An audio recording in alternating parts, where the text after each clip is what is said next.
pour la confection d'une gelée à l'orange, chauffer dans une russe le jus d'orange, réunir dans une calotte le sucre semoule et la fécule,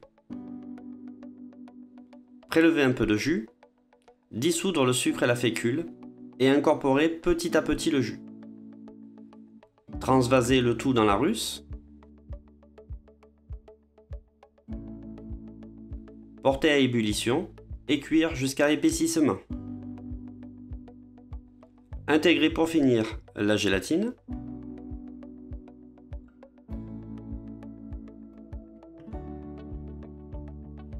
Couler la gelée amylacée directement dans un moule en silicone et entreposer en surgélation pour la bloquer afin de faciliter le montage. Afin de réaliser un crémeux chocolat blanc citron vert, la première étape se construit sur une base de crème anglaise mais sans sucre. C'est la raison pour laquelle nous pouvons directement mélanger tous les ingrédients dans la russe avant la cuisson, ce qui ne posera aucun problème.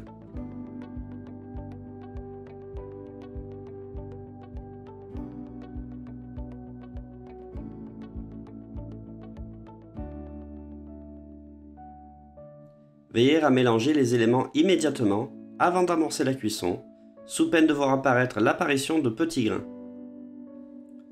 Chauffez le mélange en vannant régulièrement. Ce crémeux se construit donc sur une base de crème anglaise sans sucre qu'on versera sur du chocolat ivoire, du beurre de cacao et de la gélatine afin de générer un crémeux chocolat blanc citron vert. La cuisson de la crème anglaise est très délicate et peut engendrer une crème totalement inconsommable si elle est mal réalisée. Menez la cuisson en vannant la crème, c'est-à-dire en effectuant un 8 à l'aide de la spatule exoglace à l'intérieur de la russe. Afin d'assurer une cuisson sans encombre, ne pas hésiter à vous munir d'un thermomètre pour contrôler la température. Celle-ci ne doit pas excéder les 83 degrés, qui est la température optimale de cuisson de la crème anglaise.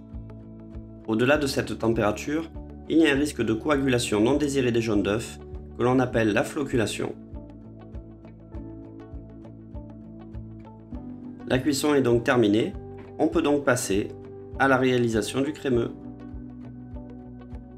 Dans un verre doseur, disposez le chocolat, le beurre de cacao et la gélatine.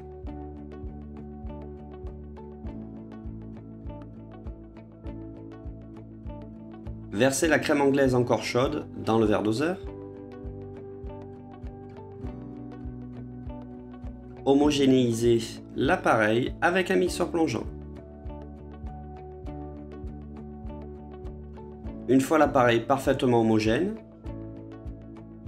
coulez celui-ci en insert de 14 cm de diamètre, mais également en dôme de 2 cm de diamètre. Puis, entreposez en surgélation pour bloquer le crémeux. Afin de réaliser un pain de gêne au citron, détendre la pâte d'amande avec de l'œuf afin de la rendre plus souple et d'obtenir un mélange parfaitement homogène. Pour faciliter cette étape, on peut travailler la pâte d'amande directement dans un mixeur et verser les œufs graduellement afin de détendre la pâte d'amande. On observe ici une masse bien homogène. Le travail de la pâte d'amande peut également se faire à la main en intégrant les œufs graduellement, puis en passant au tamis cette masse de façon à obtenir un appareil très lisse. Une fois les œufs intégrés, disposez l'appareil dans la cuve d'un batteur mélangeur, intégrez les zestes de citron et foisonnez le mélange. On va donc chercher à augmenter le volume.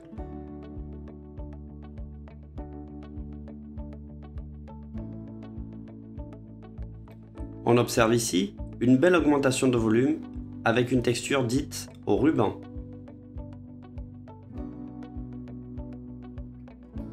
Incorporez la farine et la levure chimique, puis battre à nouveau quelques instants à vitesse modérée.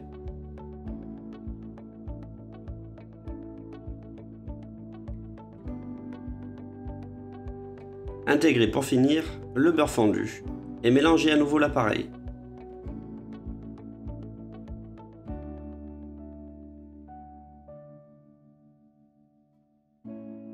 Une fois l'appareil homogène, étalez sur plaque à l'aide d'une spatule.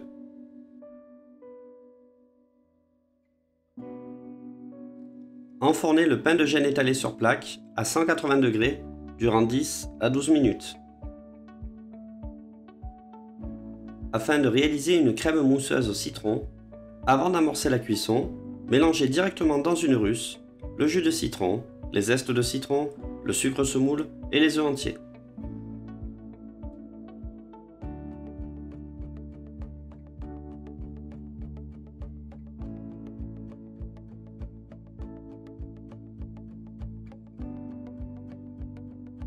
Chauffez l'appareil et menez la cuisson de la crème citron.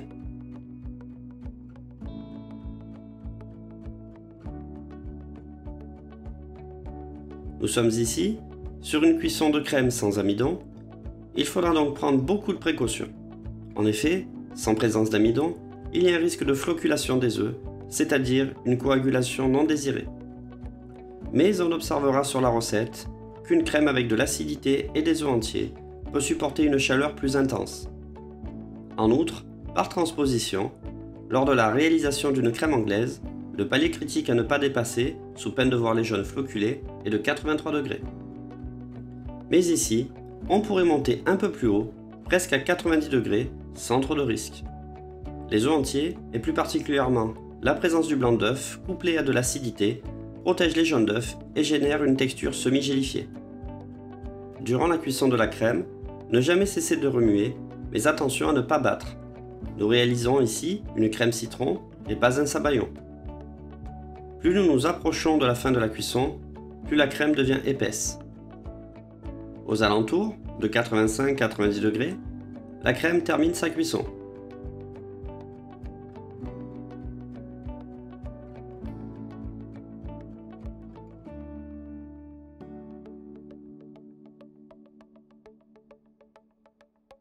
Ajoutez la gélatine.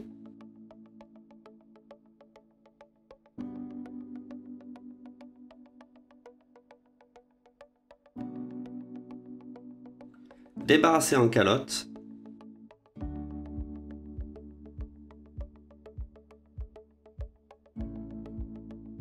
Filmer au contact et refroidir jusqu'à 40 degrés.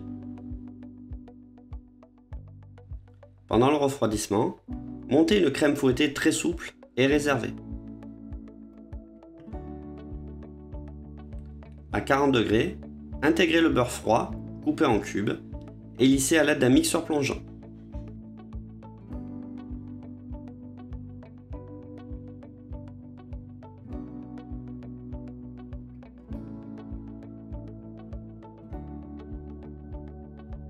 À 25 degrés, incorporez la crème fouettée en 2 fois pour l'obtention d'un appareil totalement homogène.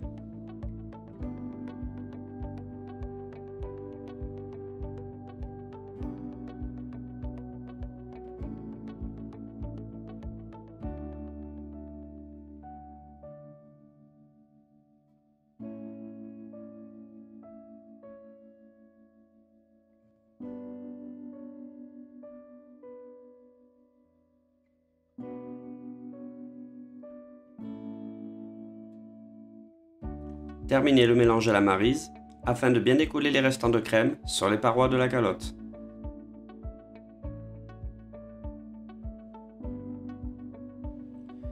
Coulez un peu plus qu'à mi-hauteur la crème mousseuse citron.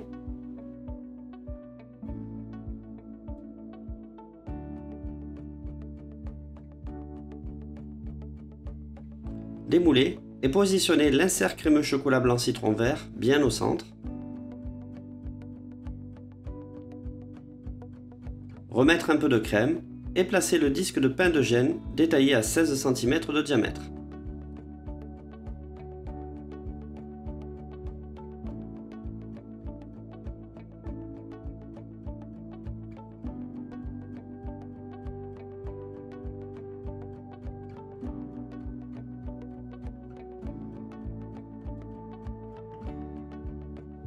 Lissez si besoin à l'aide d'une spatule et entreposez en surgélation pour bloquer l'entremets.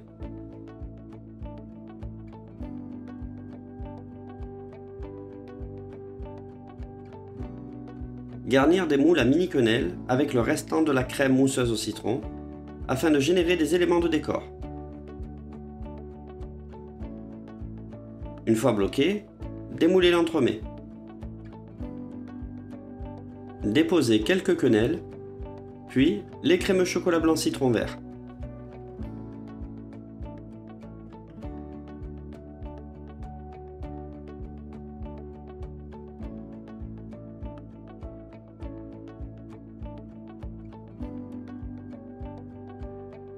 Pelez à vif des oranges, prélevez les suprêmes et les disposez.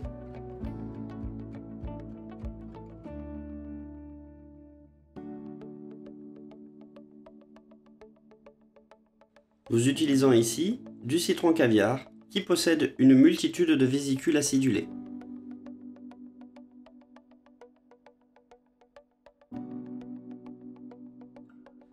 Décorez avec quelques amas de citron caviar,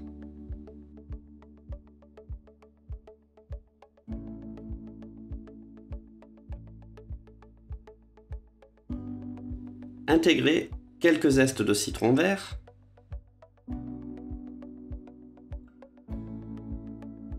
apposez des pointes d'or sur les demi-sphères. Pour finir, apportez quelques pousses de goa cress.